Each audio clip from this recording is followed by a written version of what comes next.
أعوذ بالله من الشيطان الرجيم بسم الله الرحمن الرحیم۔ میرے واجب الاحترام دوستو بھائیو، السلام علیکم ورحمۃ اللہ وبرکاتہ۔ پیارے دوستو، آج ایک نیا وظیفہ لے کر آپ بھائیوں کی خدمت میں حاضر ہوا۔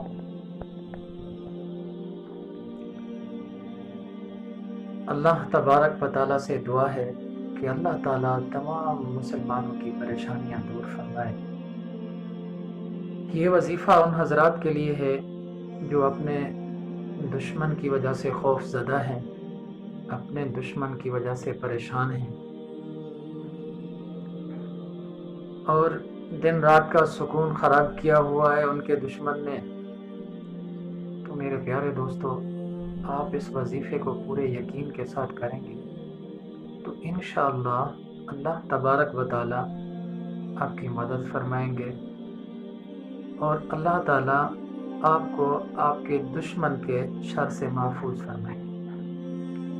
اور میرے پیارے دوستو، جب بھی آپ وظیفہ کریں، میں ہر ویڈیوز میں اپنا یہ پیغام آپ لوگوں تک پہنچانے کی کوشش کرتا ہوں کہ میرے دوستو، ہم مسلمان ہیں۔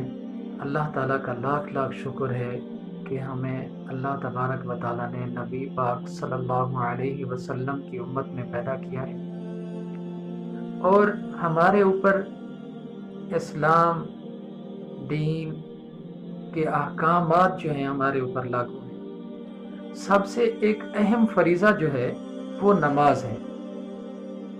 پیارے دوستو، ہم سارا دن اپنی مصروفیات کے اندر گزار دیتے ہیں، نماز کی پرواہ تک بھی نہیں کرتے، سوچتے تک بھی نہیں ہے کہ نماز پڑھنی ہے یا نہیں پڑھنی۔ میرے پیارے بھائیو، آج آپ دوستوں کے سامنے گزارش ہے، میری منت ہے کہ میرے پیارے بھائیو، نماز ضرور پڑھا کریں۔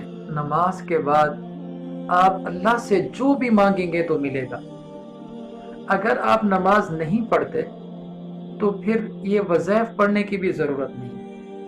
اگر نماز نہیں پڑھتے تو پھر آپ کو یہ وظائف کوئی فائدہ نہیں دیں گے۔ میرے پیارے دوستو بھائیو، اللہ تعالیٰ سے دعا ہے کہ اللہ تعالیٰ مجھے بھی اور تمام مسلمانوں کو 5 وقت کی نماز ادا کرنے کی توفیق عطا فرمائے، آمین۔ میرے پیارے دوستو، وہ کون سا وظیفہ ہے، کس سورت کی آیات ہے، وہ بھی آپ کو بتاتا چلوں۔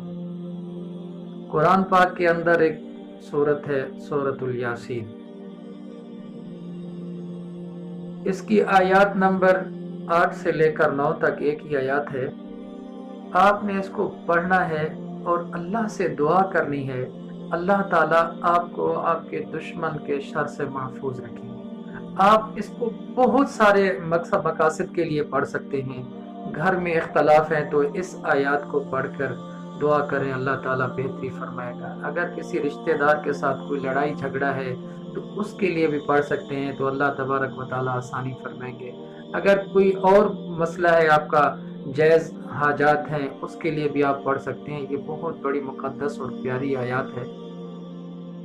آیات نمبر 8 سے لے کر 9 تک یہ ایک آیات ہے سورۃ الیاسین کی۔ اس کے پڑھنے کی ترتیب اس طرح ہے بھائی میرے کہ آپ نے 5 گانا نماز کی پابندی کرنی ہے اور عشاء کی نماز کے بعد مصلی کے اوپر بیٹھ کر 3 مرتبہ درود ابراہیمی پڑھنا ہے۔ جو نماز والا درود پاک ہے، 3 مرتبہ یہ درود ابراہیمی پڑھنا ہے۔ پھر اس کے بعد اس آیات مبارکہ کو پڑھنا ہے، سورۃ یاسین کی آیات نمبر 8 سے لے کر 9 تک۔ درود ابراہیمی پڑھنے کے بعد آپ اس آیات کو 100 مرتبہ پڑھ سکتے ہیں، پڑھیں۔ 200 مرتبہ پڑھ سکتے ہیں، پڑھیں۔ 300 مرتبہ پڑھ سکتے ہیں، پڑھیں۔